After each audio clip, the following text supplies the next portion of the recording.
spirit of wisdom and understanding. Now, who is this branch that's coming out of his roots? This is Jesus that we are reading about here. Skip down to verse 10 now. Go ahead and read. And in that day there shall be a root of Jesse. Now, who is the root of Jesse? That's Jesus too. Go ahead and read. Which shall stand for an ensign of the people. Uh-huh. To it shall the Gentiles seek. Go ahead. And his rest shall be glorious. That's talking about when he established his kingdom for 1,000 years on this earth. Go ahead and read on. And it shall come to pass in that day. It's going to come to pass in that day. Go ahead and read. That the Lord shall set his hand again the second time to recover the remnant of his people. When was the first time? When he brought them out of Egypt. When is the second time? When he gathered them out of all nations wherein they have been scattered. It's going to name a few here. Go ahead and read. Which shall be left from Assyria, from Egypt, and from Pathros. Wait a minute. Which shall be left from Assyria and from Egypt and from Patros. I got to read some here. Read a little bit more. And from Cush. And from Cush. Now, just want to read you some here.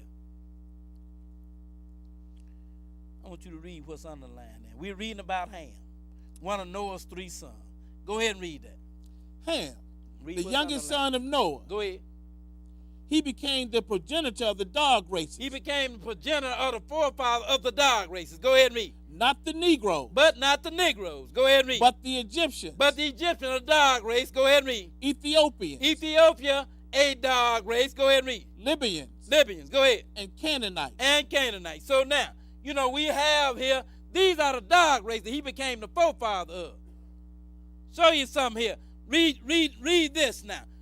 Ethiopians, right? Everybody know they're a dog race, but find me page 207 there.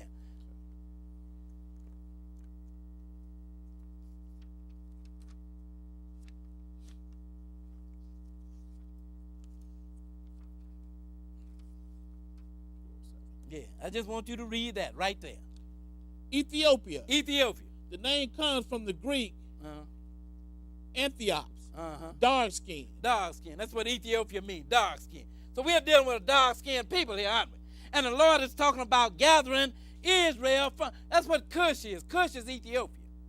And the Lord is talking about gathering them from these dark-skinned race of people, right? Yes, sir. Talking about gathering Israel, right? From a dark-skinned race of people. When have you ever known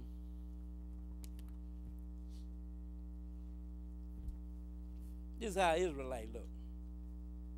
That's how Israelites look. You understand? You tell me.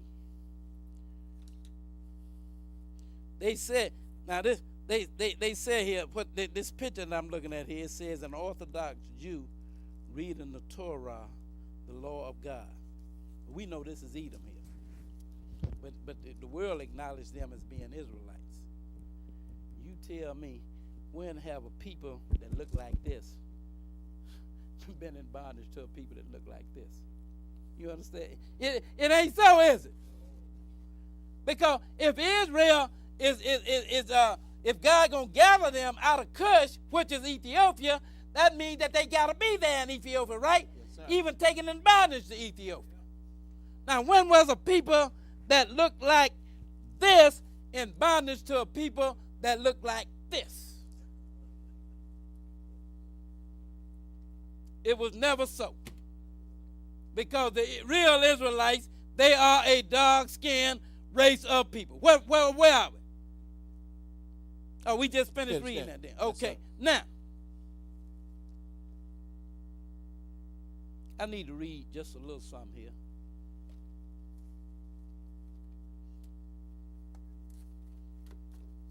That I wasn't going to read, but I'm going to read it anyway. Here it is, right here.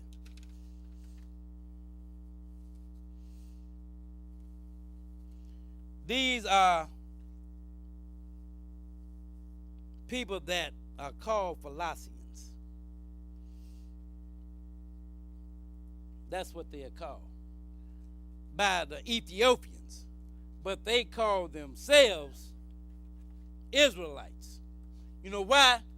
Because they know that they are Israelites.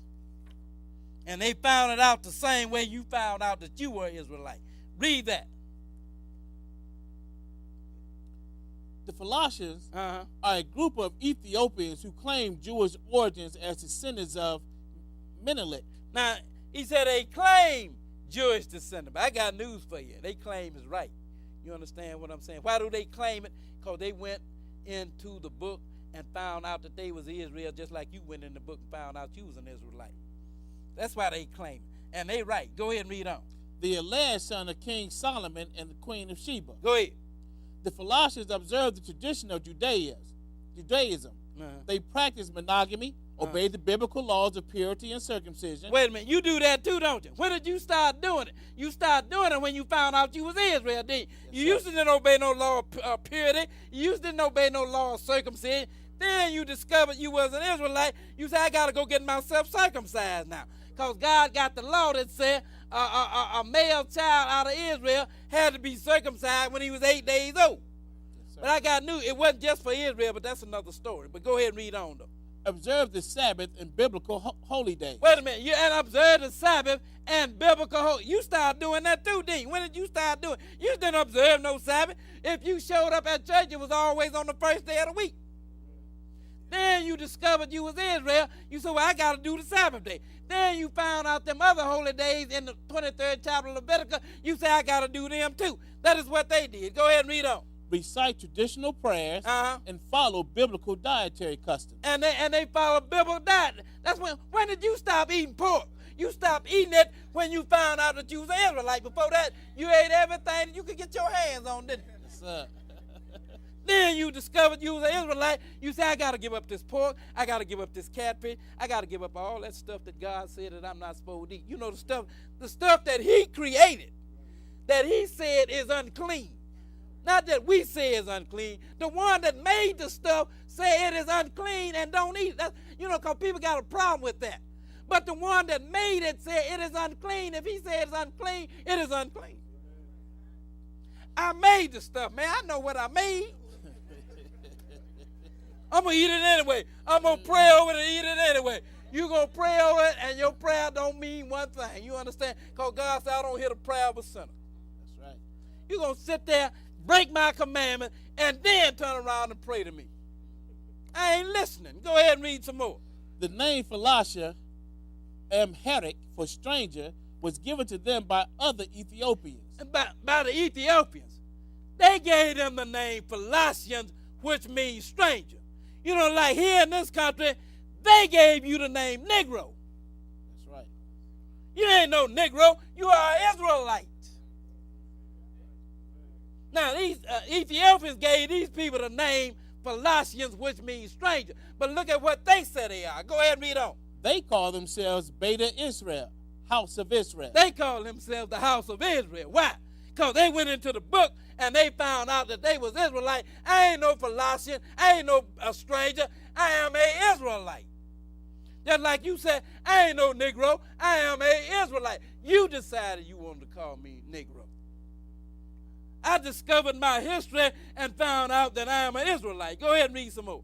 In 1984 and in 1985, thousands of them were airlifted to Israel in a rescue operation sponsored by the Israeli government. Now, he said thousands of them, right? I ain't going to read all of this, but we read it last time. But now I just want you to read that portion there. This is how they look, by the way. This is how the Philotians look. Title. That was airlifted. Publicity blamed for Before you read. Okay. Subtitle. Ethiopian Jews reach Israel. That's how they look. They said we Israelites. The Ethiopians said, no, y'all are Philotians. But they said, no, we went in the Bible and we found out that we are Israelites. Where's the Negro in it? You know what the word Negro means? Black. That's right. That ain't no nationality. That's a color. You look at a Greek. He don't say, well, I'm a tan. I'm a Greek. I'm named after my land. You understand what I'm saying? What other people besides you change name every generation? I say it all the time. My granddaddy was colored.